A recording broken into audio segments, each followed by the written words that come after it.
السلام علیکم، میں آپ کو سنا رہی ہوں ریٹائرڈ ڈی ایس پی ملک صفدر حیات کی ایک زبردست تفتیشی کہانی جس کا عنوان ہے حساب ماضی، اور یہ اس کا دوسرا حصہ ہے۔ یہ انکشاف اتنا سنسنی خیز تھا کہ میں اپنے سوال کے دوسرے حصے کو فراموش کرنے پر مجبور ہو گیا اور اضطراری لہجے میں شونقے سے پوچھا، وہ کس چکر میں جیل گیا تھا؟ یہ ایک لمبی داستان ہے جناب، اگر یہ الف لیلہ بھی ہے تو میں سننے کو تیار ہوں۔ شونقے نے ظہورا کی طرف دیکھتے ہوئے کہا، تم یہاں بیٹھی کیا کر رہی ہو؟ دوپہر کا وقت ہو رہا ہے، جا کر پرہنوں کے لیے کھانے شانے کا بندوبست کرو۔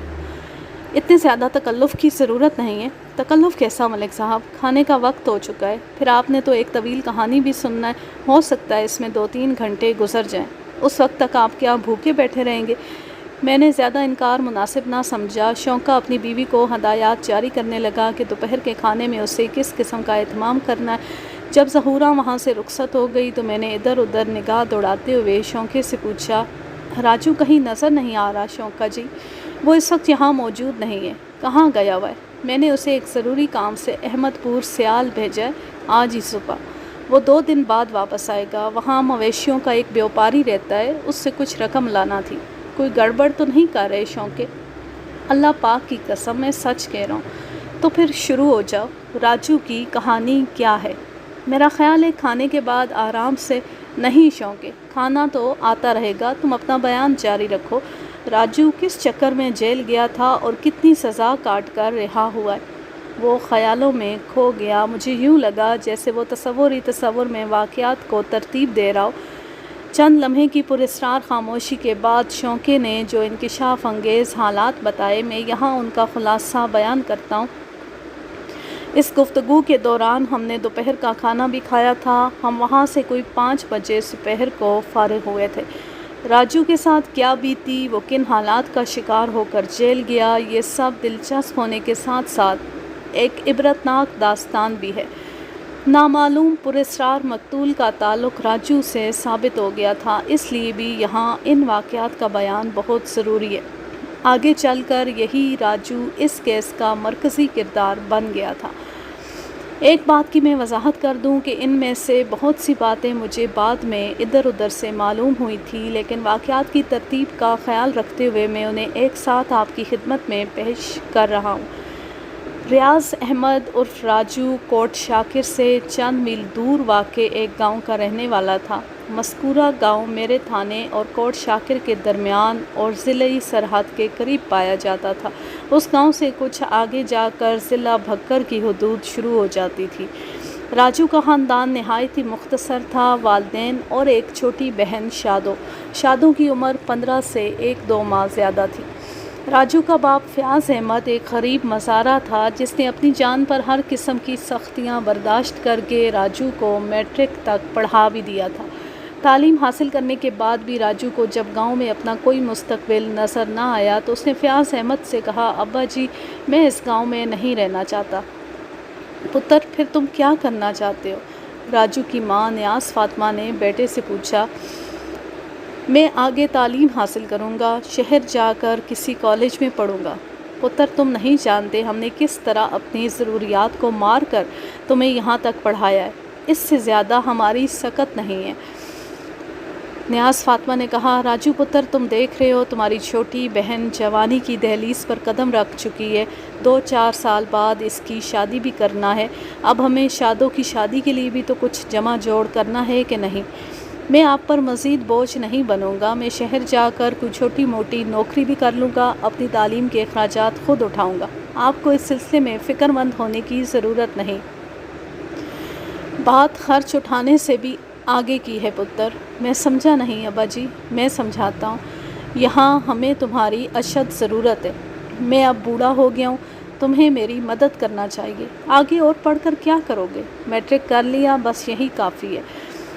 راجو پتر اپنے ابا کی بات کو سمجھنے کی کوشش کرو۔ غریب آدمی چاہے کتنا بھی پڑھ لکھ جائے، وہ زیادہ سے زیادہ اسکول ماسٹر یا پھر کسی سرکاری دفتر کا کلرک ہی بن سکتا ہے۔ اعلیٰ سرکاری یا پرائیویٹ عہدے چودھریوں اور جاگیرداروں کی اولاد کو ہی ملتے ہیں۔ میں آپ کے فلسفے کو نہیں مانتا۔ تمہاری ماں برسوں کے مشاہدے کی روشنی میں یہ بات کہہ رہی ہے راجو، یہ ایک تلخ حقیقت ہے۔ جسے تسلیم کر لینے ہی میں بھلائی ہے۔ تم ہمیں چھوڑ کر نہ جاؤ، یہیں گاؤں میں رہ کر ہماری مدد کرو۔ گھر میں جوان بہن ہے، تمہیں اس کے بارے میں بھی سوچنا چاہیے۔ میں ایک بار شہر میں جا کر سیٹ ہو گیا تو آپ سب کو بھی وہیں بلا لوں گا ابا جی، آپ میری بات مان لیں۔ اس گاؤں میں ہمارے باپ دادا کی ہڈیاں دفن ہیں، ہم اس جگہ کو چھوڑ کر کہیں نہیں جا سکتے۔ تم بھی اپنے ارادے سے باز آ جاؤ۔ ماں صدقے پتر، ہمیں کسی چیز کی ضرورت نہیں ہے۔ تمہارا دل اگر کھیتی باڑی میں نہیں لگتا تو کوئی دکان کھول لو یا پھر اسکول میں پڑھانا شروع کر دو۔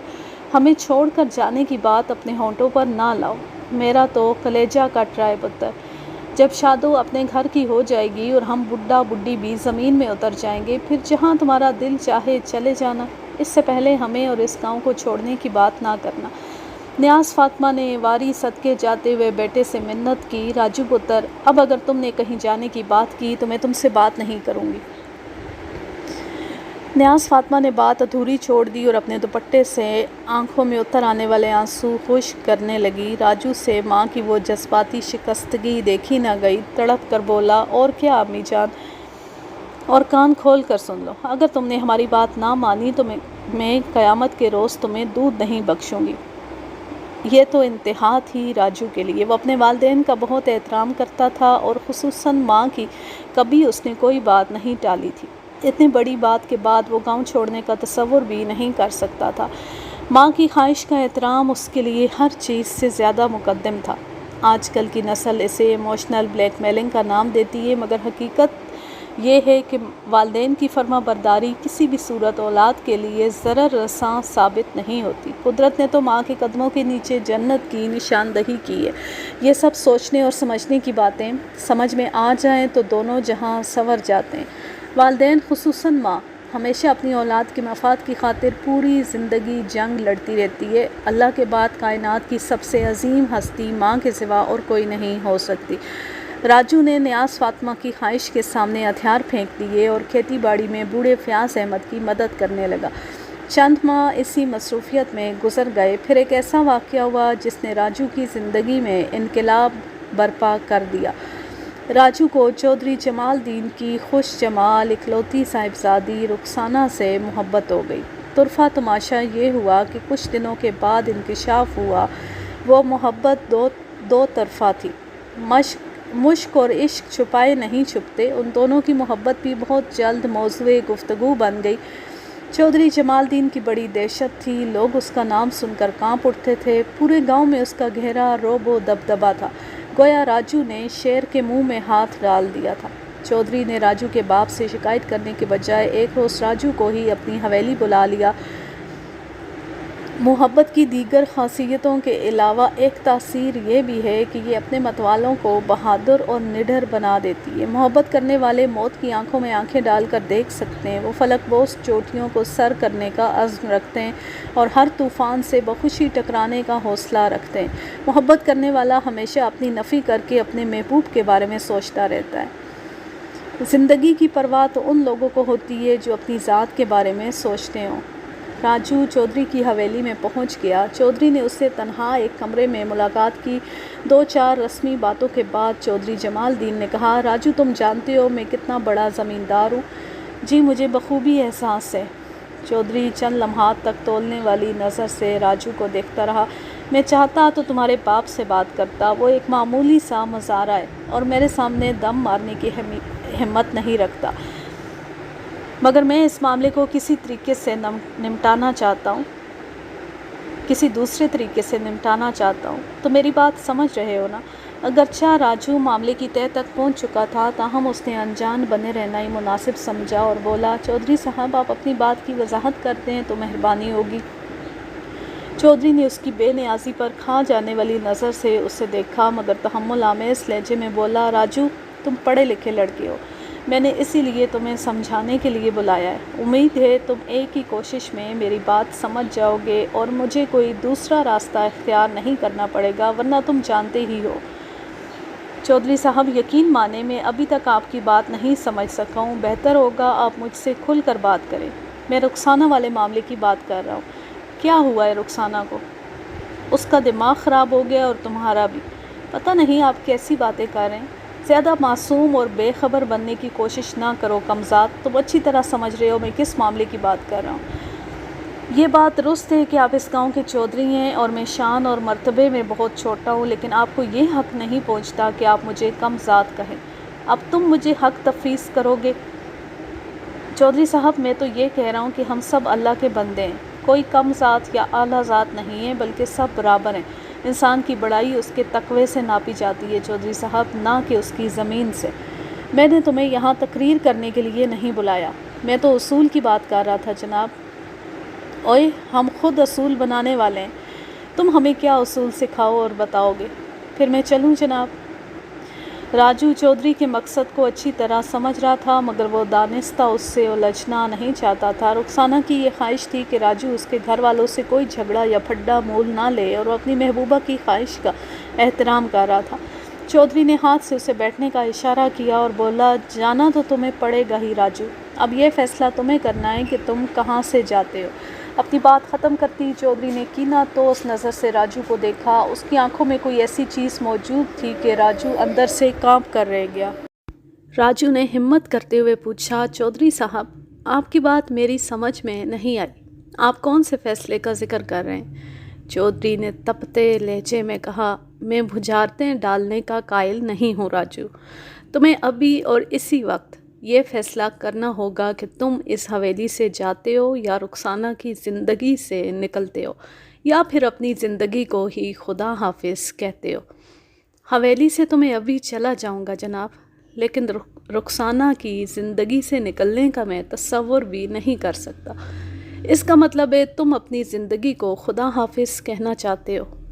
میری زندگی تو رخسانہ ہے، میں اسے کیسے خدا حافظ کہہ سکتا ہوں؟ تمہیں کچھ احساس ہے اس وقت تم کس کے سامنے بیٹھے ہو؟ جی چودھری صاحب، آپ اس پنڈ کے مالک ہیں اور تم بھی اسی پنڈ میں ہو۔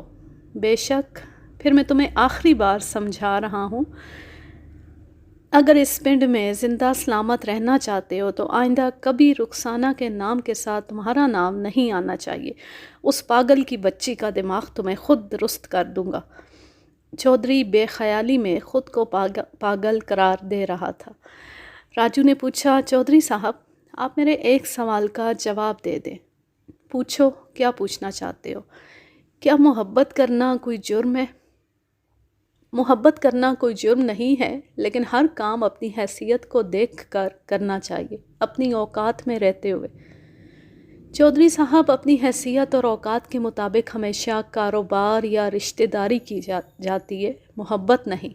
محبت تو ایسا جذبہ ہے جو معاشرتی تفاوت کو نہیں مانتا۔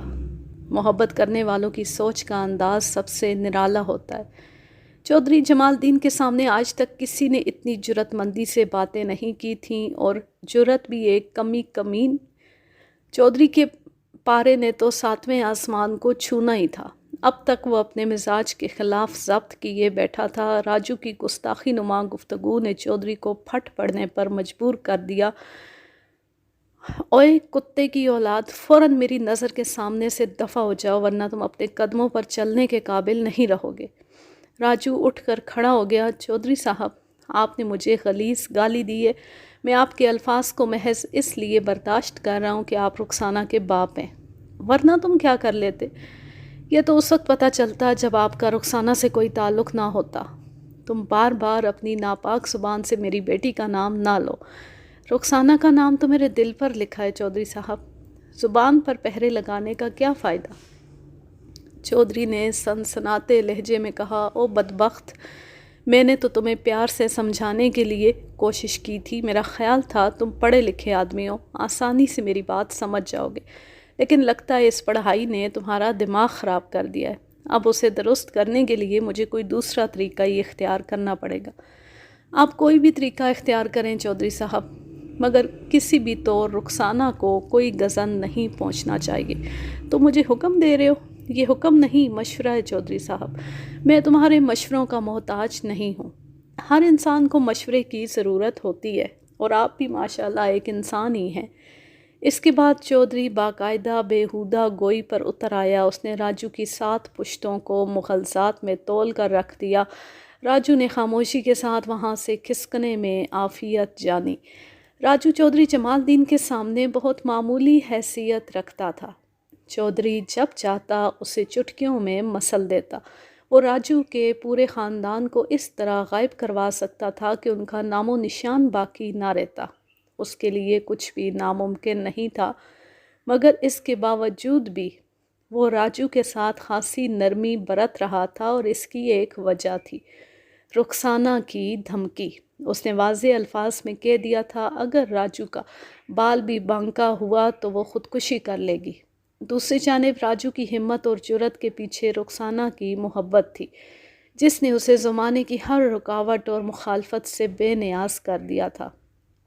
بے نیازی انسان کو مضبوط اور طاقتور بناتی ہے۔ اس صفت کا مالک کسی کے سامنے جھک نہیں سکتا۔ بے شک اللہ سب سے بڑا بے نیاز ہے۔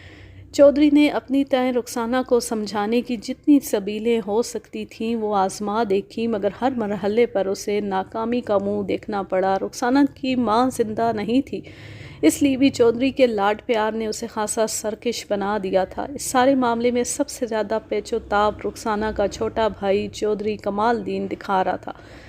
باپ کی مصلحت آمیز پالیسی اس کی سمجھ سے بالا تر تھی۔ وہ راجو کو عبرتناک سبق سکھانا چاہتا تھا، مگر چودھری نے اسے بڑی مشکل سے روک رکھا تھا۔ چودھری کمال الدین ایک گبرو جوان تھا۔ عمر میں وہ راجو سے 2-4 سال ہی بڑا تھا، مگر طاقت اور اختیار میں راجو اس کا پاسنگ بھی نہیں تھا۔ یہی بات کمال الدین کو چین نہیں لینے دیتی تھی۔ وہ یہ کسی طور بھی برداشت نہیں کر پا رہا تھا کہ ایک مزارے کا بیٹا اس کی چھوٹی بہن سے عشق لڑاتا پھرے۔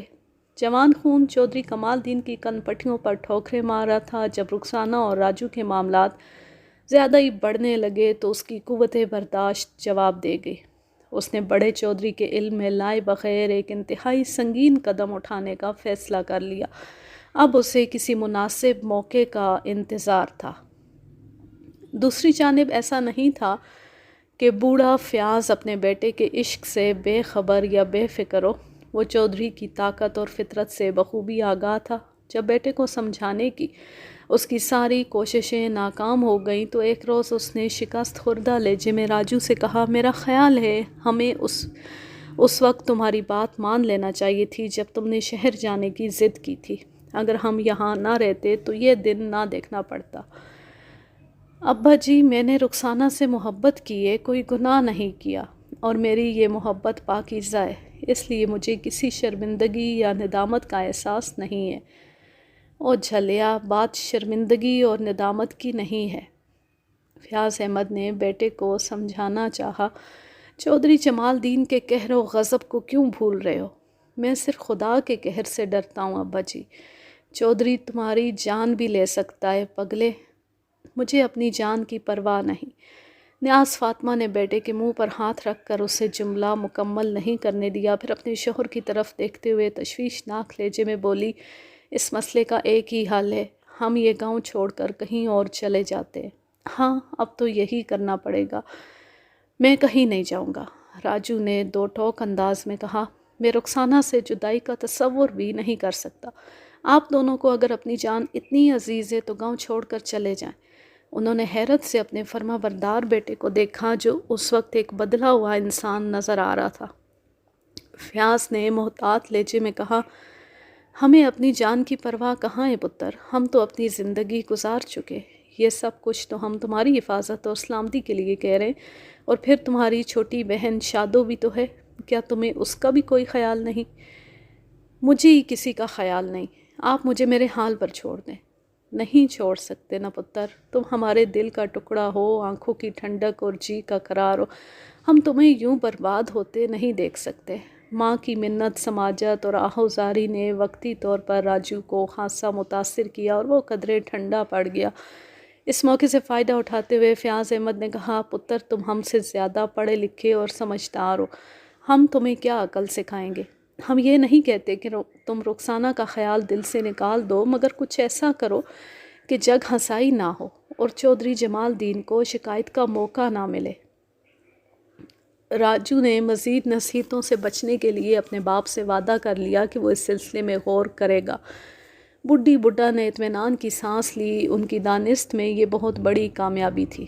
دوسری جانب کمال دین کو وہ موقع مل گیا جس کا وہ بے چینی سے انتظار کر رہا تھا۔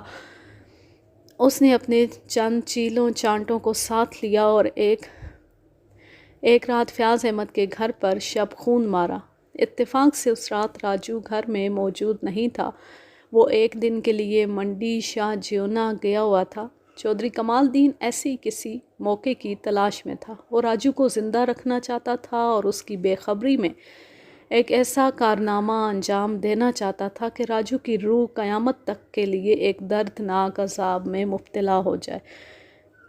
اس رات چودھری کمال دین نے فیاض احمد کے گھر میں جس کھلی شیطانیت کا مظاہرہ کیا، تہذیب اس کے تفصیلی ذکر کی اجازت نہیں دیتی۔ مختصراً یوں سمجھ لیں کہ بوڑھے والدین کو بے دست و پا کر کے ان کی آنکھوں کے سامنے معصوم شادوں کو پامال کیا گیا۔ انسانیت کی اس تذلیل نے ان کی غیرت کا جنازہ نکال دیا اور وہ اس صدمے کا شکار ہو کر سفر آخرت پر روانہ ہو گئے۔ دوسرے روز جب راجو واپس آیا تو 3 لاشوں نے گھر میں اس کا استقبال کیا۔ فیاض اور نیاز فاطمہ کے ہاتھ پاؤں بندھی لاشیں تو ایک طرف پڑی تھیں، مگر شادوں کا لاشا چھت سے لٹک رہا تھا۔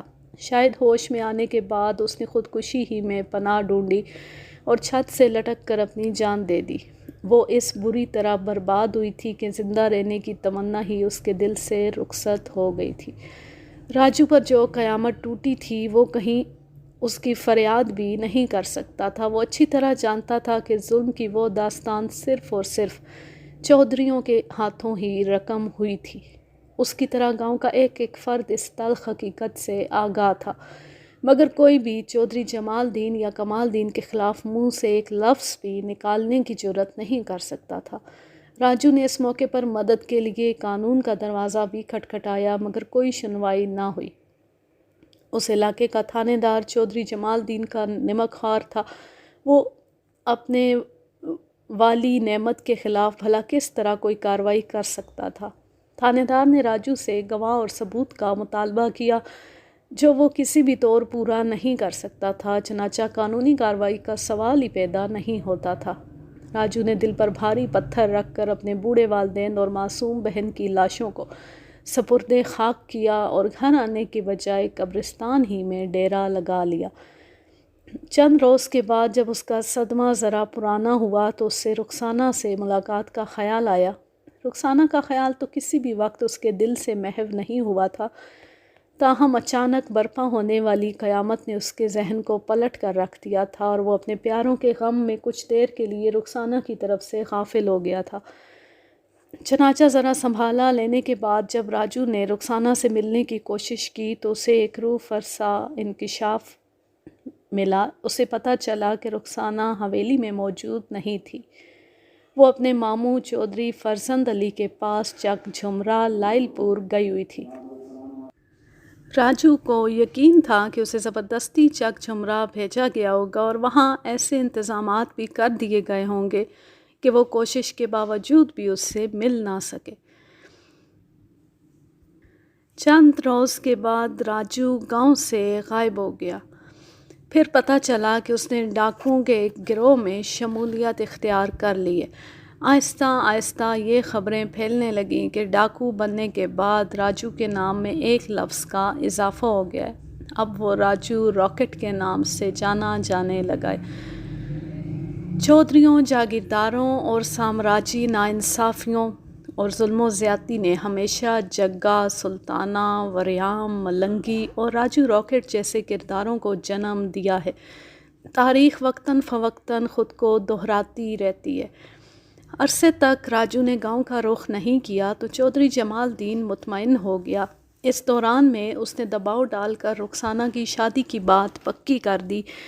جمال دین نے اپنے سالے چودھری فرزند علی کے بیٹے چودھری ناصر علی سے رخسانہ کا رشتہ طے کیا تھا۔ رخسانہ اس رشتے کے لیے دل سے تیار نہیں تھی۔ وہ دل سے راضی ہو بھی کیسے سکتی تھی؟ اس کا دل تو کہیں اور اٹکا ہوا تھا۔ راجو کی اچانک روپوشی اور پھر ڈاکوؤں کے گروہ میں اس کی شمولیت کی خبر نے رخسانہ کو اگرچہ گہرا دلی صدمہ پہنچایا تھا، تاہم اس کی محبت میں کوئی کمی واقع نہیں ہوئی تھی، وہ آج بھی اپنے محبوب کی منتظر تھی۔ راجو کی راہ دیکھنا اس کی دلی مجبوری تھی اور اپنے ماموزاد ناصر علی سے شادی کے لیے تیار ہو جانا حالات کی مجبوری۔ وہ اس وقت دوہری مجبوری سے گزر رہی تھی۔ اسی کشمکش میں وہ وقت آ پہنچا جب دوسرے روز اس کی بارات آنے والی تھی۔ بارات اپنے وقت مقررہ پر آئی۔ پروگرام کے مطابق ایک رات گاؤں میں ٹھہرنے کے بعد دوسرے دن ناصر علی نے رخسانہ کو لے کر واپس چک جھمرا چلے جانا تھا۔ پنجاب کے گاؤں دیہات میں آج کل بھی دور سے آنے والی بارات کو کم از کم ایک رات ضرور ٹھہرایا جاتا ہے۔ صدیوں سے جاری یہ دستور آج بھی قائم ہے۔ چودھری جمال الدین کی پہنچ بہت اوپر تک تھی۔ اس کی بیٹی کی شادی میں ڈی ایس پی علاقہ کے علاوہ بہت سے اعلیٰ سرکاری عہدیداروں نے بھی شرکت کی تھی۔ علاقے کا تھانے دار بھی اپنے چند چنیدہ ساتھیوں کے ہمراہ تقریب میں موجود تھا۔ دیگر مہمانوں کی طرح ان معزز افراد کو بھی رات حویلی میں رکنا تھا۔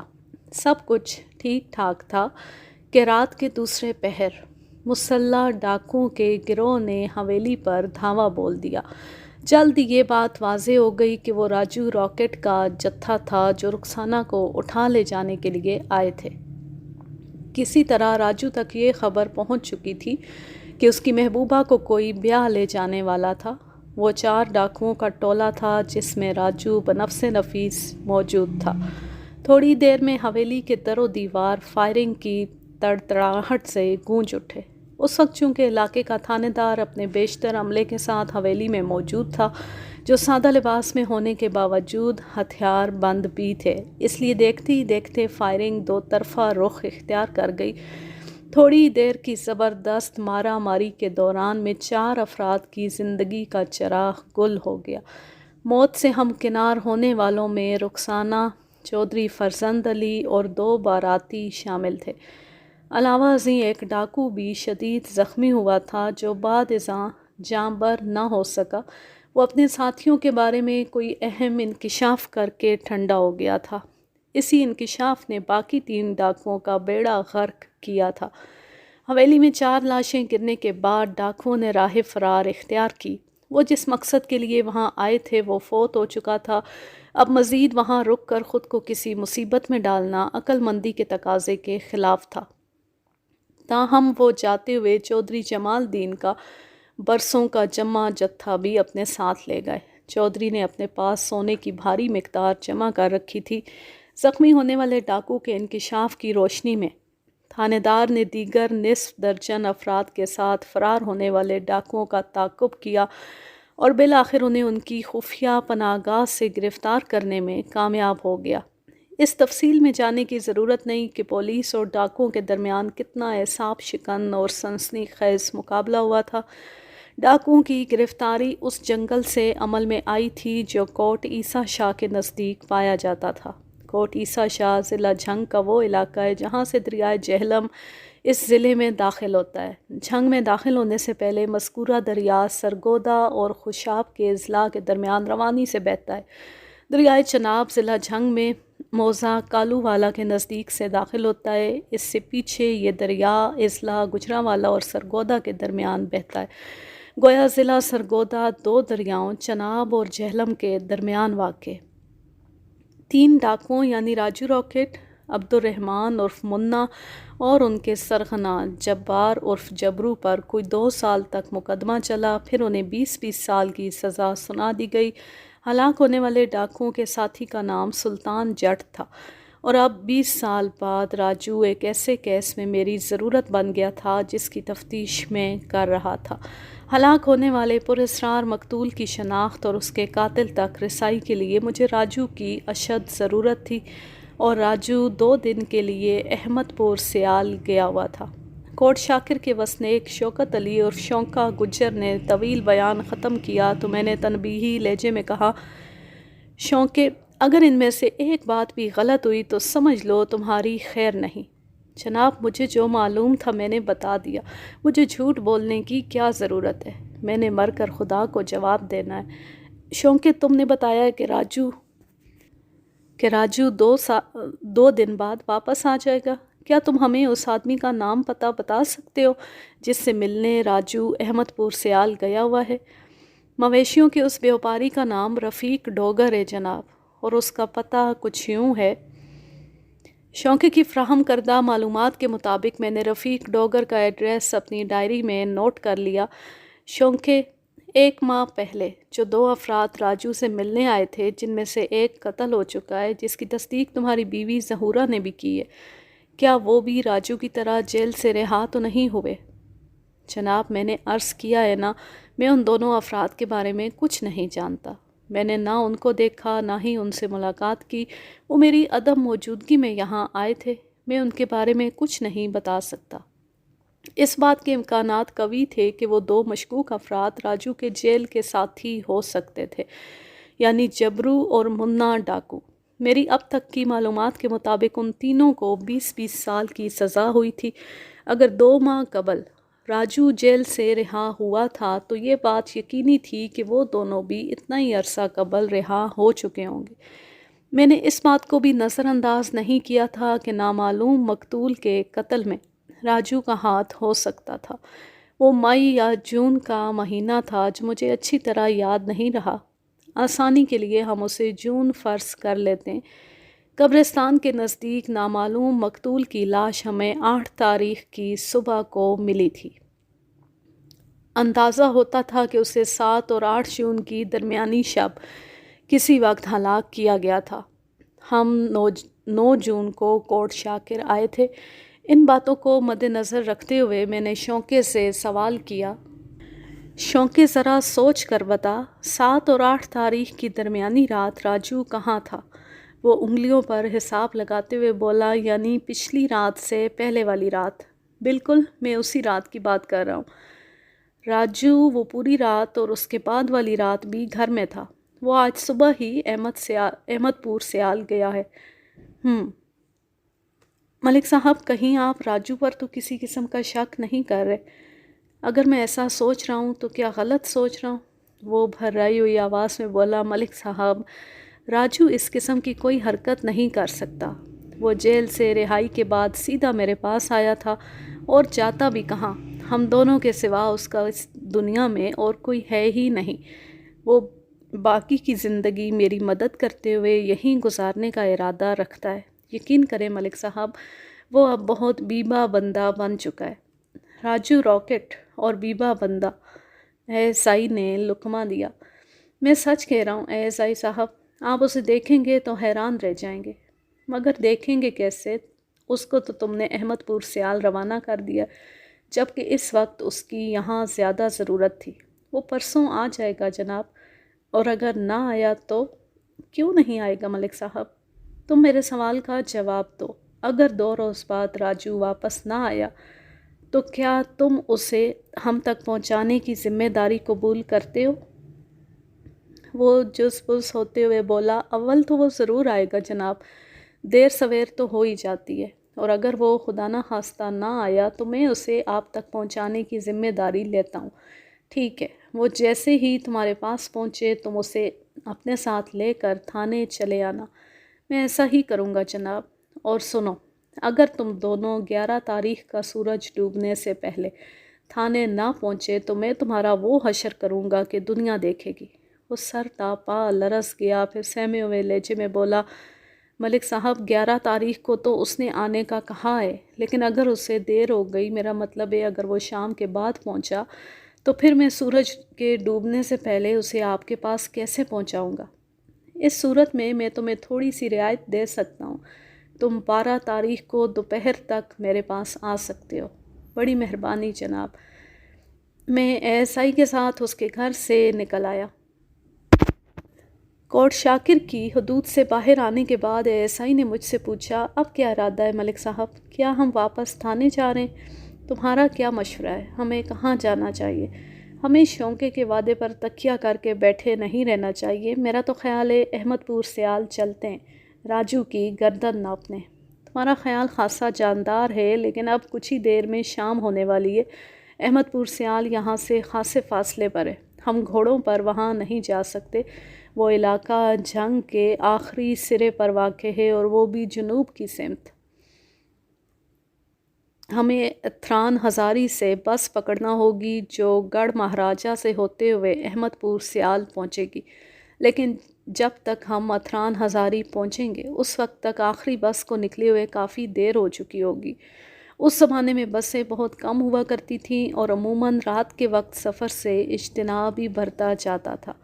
یہ تو آپ بالکل ٹھیک کہہ رہے ہیں ملک صاحب، اس لیے فی الحال ہم شونقے کے وعدے پر اعتبار کرنے کے لیے مجبور ہیں۔ ویسے میں ایک بات اور بھی سوچ رہا ہوں، اگر راجو واقعی اس نامعلوم شخص کے قتل میں ملوث ہے تو پھر ہم ابھی احمد پور سیال جائیں یا کل صبح یا اس کی واپسی کا انتظار کریں، اس سے کوئی فرق نہیں پڑتا۔ قتل میں ملوث ہونے کی صورت میں وہ ہمارے ہاتھ نہیں لگے گا، اب تک وہ ہماری پہنچ سے بہت دور جا چکا ہوگا۔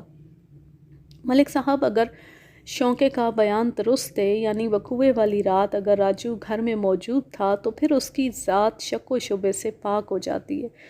یہ تو وقت ہی بتائے گا۔ ایسی صورت میں مقتول کے ساتھی پر شک کی گنجائش زیادہ نکلتی ہے۔ کیوں؟ میں ٹھیک کہہ رہا ہوں نا ملک صاحب؟ تم ایک منطقی بات کر رہے ہو، اس لیے تمہارے خیال کو نظر انداز نہیں کیا جا سکتا۔ تو پھر ہمیں کس طرف چلنا ہوگا؟ اپنے تھانے کی طرف۔ پھر ہمارے گھوڑے واپسی کا سفر طے کرنے لگے۔ آج کے لیے بس اتنا ہی، اب میں لیتی ہوں آپ سے اجازت۔ جا رہے خوش رہیں، شاد و آباد رہیں، ہنستے مسکراتے رہیں۔ اللہ حافظ، اللہ نگہبان۔